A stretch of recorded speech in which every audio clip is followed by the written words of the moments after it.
네, 주님의 은총과 평화가 여러분 가운데 충만하기를 간절히 소망합니다. 7월 첫 주에, 지난 7월 첫 주에 설교한 지가 얼마 지나지 않은 것 같은데 벌써 한 달이 지나갔습니다. 제가 이 자리에 서면 벌써 한 달이 지나갔구나라고 생각하시면 됩니다. 시간이 참 빠르죠? 네, 옆에 있는 우리 청년들과 함께 인사해 볼게요. 주님의 이름으로 사랑하고 축복합니다.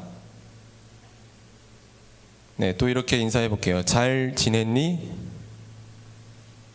네, 잘 지내기 힘든 세상에서 이 자리에 모인 것만으로도 잘 지낸 것이라 믿습니다. 재미난 심리 테스트가 있어요. 어떤 사람이 한 길을 걸어가다가 새 갈래길을 만나게 되었습니다. 한 길은 꽃이 만발해서 향기가 나는 꽃길이고, 또 다른 길은 낙엽이 수북이 쌓인 낙엽길이고, 또 한 길은 새하얀 눈이 덮인 눈길입니다. 네, 여러분이라면 어떤 길을 걸어가시겠습니까? 꽃길 손들어 보세요. 네, 꽃길만 걷겠다는 분들. 네, 낙엽길. 그 다음에 눈길. 네, 아무도 걷고 싶지 않은 사람들도 많이 있나 봐요. 네. 꽃길은 외모를 중시하는 스타일이랍니다. 네. 그 다음에 낙엽길은 재력을 중시하는 스타일.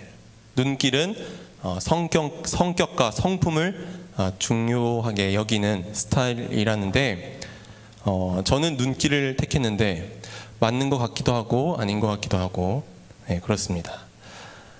진짜 길 하나를 여러분에게 소개하고 싶습니다. 여러분, 스페인 북부에 있는 산티아고라는 도시를 알고 계시나요? 네, 그 산티아고로 걷는 순례길이라고 있습니다. 네, 산티아고 가는 길, 까미노 데 산티아고라고 하는데, 들어보셨어요, 여러분? 들어보신 분? 네, 감사합니다. 예수님의 제자인 야고보가 순교를 하게 되는데, 그 야고보의 순교한 유해가 산티아고 대성당 지하에 붙여 있다고 해서 사람들이 그 순교한 야고보를 기리기 위해서 그 순례길을 걸어가기 시작했습니다. 한 1000년 동안을 이 순례자들이 순례길을 걸으면서 그 산티아고로 향하는 길이 수십 가지가 넘는데 길이 만들어졌습니다. 여전히 그 길을 걷는 이들이 많이 있습니다. 저도 2013년에 프랑스 남부에서 시작해서 산티아고까지 800km 정도가 되는데, 800km를 33일 동안 걸었던 기억이 있습니다. 사진을 보면서 잠깐 설명을 드리면, 네, 여기 좀 화질이 안 좋은데 제가 찍은 사진 중에 그나마 이렇게 명화로 쓸 수 있는, 네, 명사진으로 불릴 수 있는 사진들이 몇 개가 있는데 그 중에 하나입니다. 네, 저런 길을 이제 걸어가는 거예요. 네, 멋있죠? 아무도 반응이 없으시네. 네. 다음 사진. 이거는 보이지가 않네요. 이 원래 저 해바라기가 웃고 있는데, 네. 다음 사진. 네. 이 산티아고 가는 길에 이렇게 노란 화살표가 한 2, 3m 단위로 계속해서 표시가 돼 있어요. 그래서 뭐 지도 같은 게 필요 없고 이 노란 화살표만 따라가면 뭐 목적지가 나오게 됩니다. 네, 다음. 네, 이건 순례자 여권이라는 건데, 그 알베르게라는 숙소에 들어갈 때마다 이 도장을 찍는 건데, 네, 제가 모은 거예요. 다음. 네, 이건 저의 뒷모습. 네, 그 당시에는 저 옷이 되게 멋있다고 생각했는데 지금 보니까 되게 촌스러운 거예요. 그래서 뒷모습만, 네, 준비를 했습니다. 길을, 우리나라의 그 길 단어를 스페인 말로 까미노라고 합니다. 까미노. 제가 사실 까미노 전도사예요.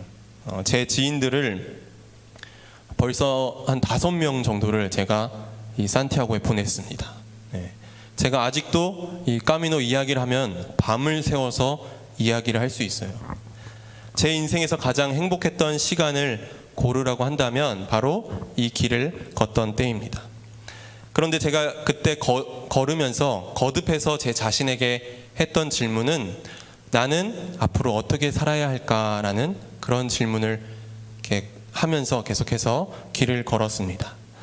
길을 걸으면서 하나님과 만나고 또 나 자신과 만나고 또 내 삶을 돌이켜보고 내 삶을 돌이켜보다가 나의 연약함들 또 나의 추함들을 보게 되고 또 나의 부끄러움들을 보게 되면서 저절로 기도하게 돼요. 또 길 위에서 혼자 걸으면서 하나님과 대화하고 기도하던 그때가 참 행복했습니다. 그게 뭐 별 다른 게 아니고 길을 걷다가 하나님 오늘은 날씨가 좋네요. 저 혼자 계속 얘기하는 거예요. 그렇게 기도하는 마음으로 걷는데 그때가 참 행복했습니다. 이런 의미만으로도 순례란 굉장히 가치 있는 일입니다. 기독교 초대 교부인 어거스틴이 이런 말을 했습니다. 살비투레 암블란도, 라틴어인데 이 말은 걸으면 해결된다라는 뜻입니다. 어떤 문제가 여러분을 힘들게 할 때 한번 기도하는 마음으로 걸어보시기 바랍니다. 기도하며 걷는 중에 그 문제가 그 문제를 다른 시각에서 볼 수 있는 여유가 생기고 또 그러다 보면 삶의 지혜를 얻을 때가 많이 있습니다. 인생을 흔히 길에 비유합니다. 마땅히 가야 할 곳을 알지 못한 삶은 정처 없이 떠도는 삶이지만 마땅히 가야 할 길을 아는 삶은 순례가 됩니다. 사람이 숨길 수 없는 모습이 있다고 하는데 바로 자신의 뒷모습입니다. 왜냐하면 뒷모습은 타인에 의해서만 포착될 수 있기 때문입니다. 그래서 뒷모습은 정직하다고 하는데 저도 이제 그래서 뒷모습을 보려고 합니다. 제가 만약에 뒤에서 빤히 쳐다보고 있으면 저분이 내 뒷모습을 보고 있구나라는 것을 알고 계시면 되겠습니다. 정처 없이 떠도는 방랑자의 뒷모습은 괜히 가슴이 아리고 안쓰럽지만 순례의 길을 걷고 있는 이의 뒷모습은 든든하고 왠지 모를 힘이 느껴집니다. 그렇게 우리 삶이 하나님을 향한 거룩한 순례가 되기를 소망합니다. 저와 여러분의 뒷모습이 든든하고 담대하여 용기를 가지고 살았으면 좋겠습니다. 하나님을 향한 거룩한 순례를 위해선 우리가 찬양한 것처럼 보이지 않고 들리지 않을지라도 여전히 일하고 계시는 그 하나님을 향한 무한한 신뢰가 필요합니다. 오늘 본문 말씀은 출애굽하여 가나안 땅으로 가던 이스라엘 백성들이 40년의 광야 생활 끝에 드디어 약속의 땅인 가나안 땅을 눈앞에 두고 있는 상황입니다. 그 상황 속에서 들었던 모세의 설교입니다. 그런데 그들이 그토록 기다리고 고대하던 약속의 땅 가나안 땅을 눈앞에 뒀는데 그들은 지금 두려워하고 있습니다. 정탐꾼들의 보고를 받은 그들이 들은 이야기가 가나안 땅인들은 기골이 장대해서 거인과 같고 그 성읍 또한 난공불락의 성이다. 그러면서 백성들은 하나같이 이야기했습니다. 가나안 땅을 들어가는 것은 무모한 일이다 라고 탄식했습니다. 나쁜 소문이 빨리 퍼지는 것처럼 백성들 사이에서 두려움이라는 전염병이 퍼지기 시작한 것입니다. 그러나 한번 두려움으로부터 달아나기 시작하면 두려움은 언제라도 끝까지 쫓아와 우리를 노예로 삼습니다. 두려움 앞에서 두 가지 우리가 선택을 하는 사람들을 보게 되는데 첫 번째는 남을 탓하는 것입니다. 모세 때문에 괜히 여기에 왔어. 하나님 때문에 괜히 우리가 광야 생활에서 이제는 죽게 되었어라고 탓을 하는 겁니다. 또 하나는 그 상황을 아예 회피해 버리는 겁니다. 그러나 두려움은 맞서지 않으면 사라지지 않는 것입니다.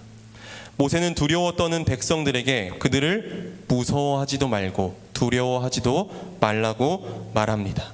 모세는 백성이 보지 못하는 것을 보았습니다. 우리가 믿음에 관해서 말할 때 히브리서 11장 1절 말씀을 말하죠. 네. 뭐죠 여러분? 믿음은 바라는 것들의 실상이요 보이지 않는 것들의 증거니. 네. 메시지 성경에서는 이렇게 말합니다. 삶의 근본 사실은 이것입니다. 하나님을 신뢰하는 믿음이야말로 삶을 가치 있게 하는 든든한 기초입니다. 믿음은 볼 수 없는 것을 볼 수 있게 하는 단서입니다. 여러분, 믿음이란 무엇입니까? 리처드 커니라는 신학자가 믿음은 불가능의 가능성이라고 하였습니다. 불가능한 것들 속에서 가능성을 봐야 한다는 것입니다. 내 눈에 보이지 않고 들리지 않을지라도 하나님께서 일하고 계심을 보는 것이 바로 믿음입니다. 믿는 사람은 남이 보지 못하는 것을 보는 사람입니다. 그래서 모세는 30절에서 이렇게 말합니다. 너희보다 먼저 가시는 너희의 하나님 여호와께서 애굽에서 너희를 위하여 너희 목전에서 모든 일을 행하신 것 같이 이제도 너희를 위하여 싸우실 것이며. 모세는 당당하게 담대하게 말씀을 선포합니다. 출애굽의 여정을 시작하신 분은 하나님이셨습니다. 그렇게 그 싸움을 마무리하실 분 또한 하나님이십니다. 하나님은 지금도 여전히 우리를 위해서 싸우고 계십니다. 하나님을 향한 신뢰를 갖고 있는 사람은 두려워하지 않습니다. 하나님을 향한 무한한 신뢰를 가지고 있는 사람은 무너지지 않습니다. 여러분에게 이런 확신이 있습니까? 그러나 백성들은 여전히 믿지 못하고 전폭적으로 하나님께 그 삶을 드리지 못합니다. 광야 생활 40년 동안 그렇게 많은 체험을 했지만 그들은 여전히 믿음의 사람으로 거듭나지 못했습니다. 출애굽에서 탈출해서 이집트 군대가 쫓아올 때 죽을 수도 있는 상황이었지만 홍해가 갈라지는 기적을 체험했습니다. 광야에서 굶어 죽지 않도록 하나님께서 만나와 메추라기를 내려주셨고 또 목이 마를 때는 바위를 쳐서 물이 나오게 하셨습니다. 이런 수많은 하나님의 은혜를 체험했지만 그들은 두려움 앞에 무릎을 꿇고 하나님을 믿지 못합니다. 이게 인간이고 바로 우리의 모습입니다. 그러나 모세는 단호하게 말합니다. 33절 말씀을 우리 다 함께 같이 다시 한번 읽어보겠습니다. 시작.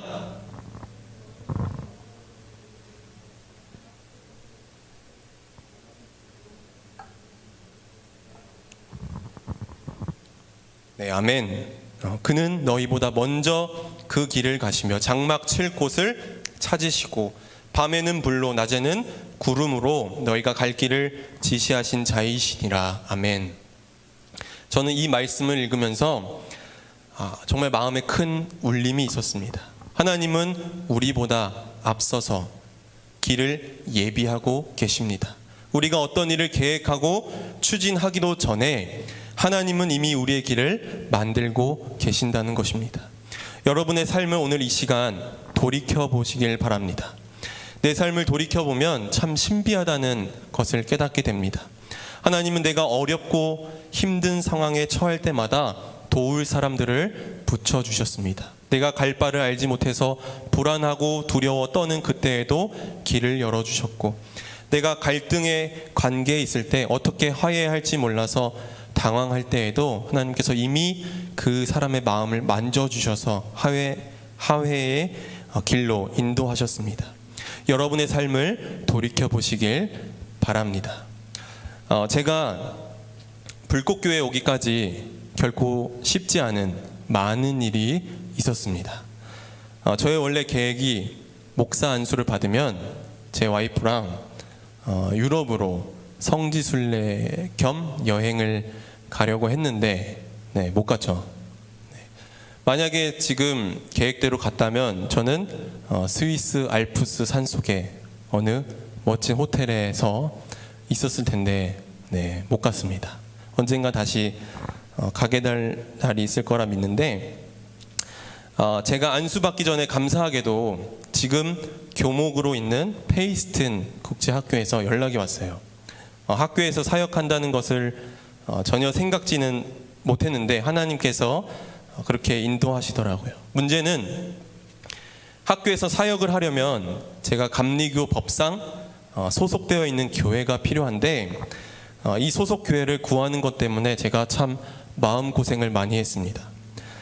제가 아는 어떤 목사님이 분당의 모 교회를 소개시켜 주셔서 그 목사님께 제가 찾아가서 인사도 드리고 거기 교회 부목사님들을 하고 이제 서류 준비도 다 했어요. 인사드리고 그것도 뭐 먹을 것도 가지고 가갖고 제가 인사드리고 다 해서 서류도 준비해서 이제 교단에 제출했어요. 교단에서 이제 통과만 시켜주면 되는 상황이었는데 주위의 모든 사람들이 다 될 거야 라고 얘기를 했는데 제가 최종 회의에서 제가 탈락이 된 거예요. 이유를 설명하려면 좀 긴데 어쨌든 탈락이 돼서 제가 1년을 꿇고 목사 안수를 포기하고 그 다음 해에 받던지 아니면 학교 사역을 포기하고 다른 교회에 부목사로 가든지 해야 하는 상황이 되었습니다. 심지어 제가 가려고 했던 그 교회는 이제 갈 수 없는 상황이 된 거예요.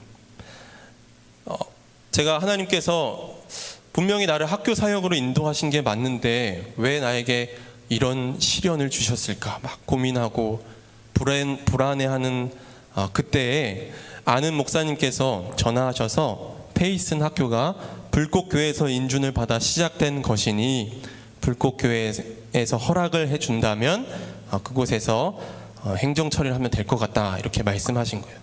그래서 제가 떨리는 마음으로 감독님께도 연락드리고 또 담임 목사님께도 연락을 드렸는데 다행히도 흔쾌히 저를 받아주셔서 제가 불꽃교회에 올 수 있었습니다. 그래서 참 감사했어요. 그런데 제가 말씀드리고 싶은 것은 이런 복잡한 과정을 거치면서 마음고생도 좀 하고 막막하기도 했는데 지금 와서 돌아보니까 이런 생각이 드는 거예요. 내가 만약 그때 그 교회를 가게 됐다면 나는 그냥 소속 목사로만 남았겠구나. 왜냐하면 거기는 사역자들이 많아서 제가 발을 붙일 틈이 없는 거예요. 제가 설 자리가 없었어요. 그런데 내가 불꽃교회에 왔으니까 그래도 설 자리가 있고 여러분들을 만날 수도 있고 또 찬양 인도도 할 수 있고 또 앞에서 이렇게 말씀을 전할 수도 있구나 하는 것을 제가 느꼈습니다. 하나님께서 나의 길을 인도하시고 만들고 계시는구나 라는 것을 제가 요즘 들어 더욱더 깊이 절감하고 있습니다. 불기둥과 구름기둥은 광야에 사는 이스라엘 백성들만 경험하는 게 아니라 오늘 우리가 살아가면서 불기둥과 구름기둥으로 인도함을 받고 살아가는 것입니다. 여러분의 삶 가운데 지금은 답답하고 불안하고 두려울 때가 많이 있을지라도 하나님은 지금도 여러분을 위해서 길을 만들고 계시는 줄 믿습니다. 그런데 여러분, 하나님을 향한 거룩한 순례를 하면서 우리가 가야 할 길이 있다면 바로 예수님이 걸어가신 길입니다. 예수님은 우리의 삶의 자리야말로 하나님이 계신 곳임을 누구보다 잘 알고 계셨습니다. 예수님은 복잡한 이야기를 하시거나 뜬구름 잡는 이야기를 하신 게 아니라 그저 상처 입은 자들의 상처를 싸매셨고 슬퍼하며 우는 자들을 감싸 안으셨고 사람들이 눈길조차 주지 않는 죄인들과 함께 교제하며 식탁을 나누셨습니다. 그러면서 하나님 나라는 멀리 있는 것이 아니라 우리 삶 가운데 가까이 있음을 말씀하셨습니다.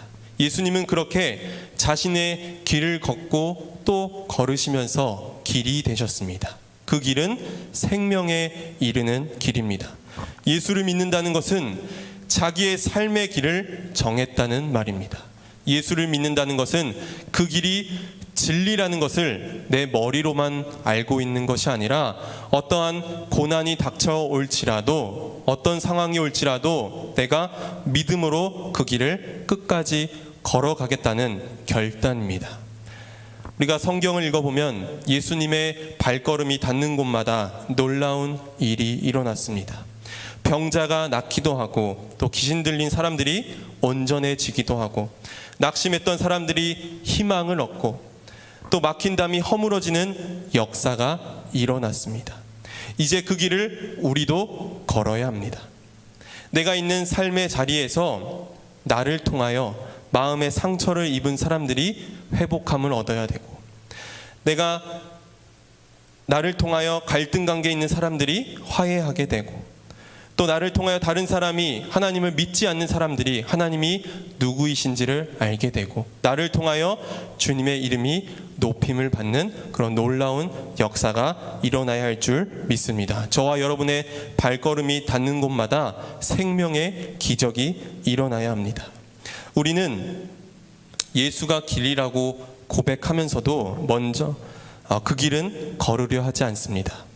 왜? 내 것을 포기하기가 싫고, 내가 불편해지는 게 싫고, 또 위험을 만나는 게 두렵기 때문입니다. 하지만 그 길을 벗어나서는 주님과 절대로 만날 수 없습니다.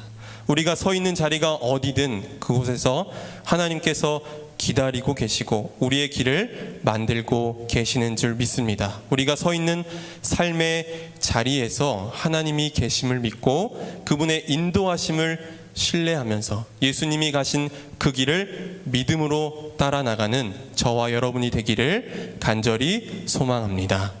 아멘. 함께 기도하겠습니다.